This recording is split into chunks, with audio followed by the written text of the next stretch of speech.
மூணாவதா பார்த்தீங்கன்னா இந்த பேனல் எல்லாம் கொண்டு போய் எர்த்து கொடுத்த பின்னாடி இன்வெர்ட்டருக்குனே தனியாக ஒரு எர்த்து கொடுத்து அதில் வரக்கூடிய ரிஃப்ளெக்ஸ் கரண்ட்டுன்னு சொல்லுவாங்க. அதை நம்ம டேம்ப் பண்ணுறதுக்காக அந்த இன்வெர்ட்டருக்குனே தனி எர்த்து கொண்டு அடிக்கிறோம். இந்த மாதிரி 3 விதமான எர்த்து கொடுத்து ரொம்ப பக்காவாக இந்த சிஸ்டத்தை ஒரு பெரிய பவர் பிளான்ட்டுக்கு என்னென்ன சேஃப்டிலாம் கொடுப்போமோ அந்த அளவுக்கு சேஃப்டி கொடுத்து பண்ணுறோம். அதே மாதிரி நம்ம கான்கிரீட் போடும்போது மேலே இருக்கிற அந்த வெதரிங் கோர்ஸில் நம்ம கான்கிரீட் போடுறதில்ல.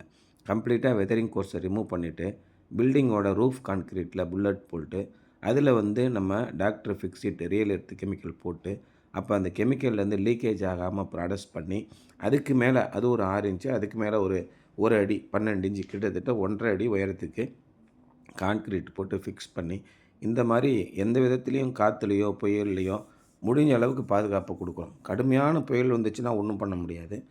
இயல்பாக இருக்கக்கூடிய நார்மலாக நடக்கக்கூடிய புயலில் பாதுகாப்பு கொடுக்குற அளவுக்கு பண்ணிடுறோம். அதே மாதிரி வயரிங் நீட்டாக பண்ணி கொடுத்து கண்ணா பின்னான்னு அசிங்கமாக இல்லாமல் பார்க்குறதுக்கு ரொம்பவே அழகான முறையில் நம்ம வயரிங் பண்ணி கொடுத்துறோம். அதுக்குரிய மெட்டீரியல்ஸ் எல்லாமே பிராண்டட் மெட்டீரியல்ஸ் கொடுத்துறோம். அந்த மாதிரி பக்காவாக நம்ம பண்ணி கொடுத்து ஒரு 25 வருஷம்னா அந்த 25 வருஷத்துக்கு அது வர்ற மாதிரி நம்ம பண்ணி கொடுத்துறோம். இதில் இந்த இன்வெர்ட்ரு ஆன்கிரேட் இன்வெர்ட்டருக்கு 10 வருஷம் replacement warranty, onsite service warranty கொடுத்துட்றோம் நாங்கள்.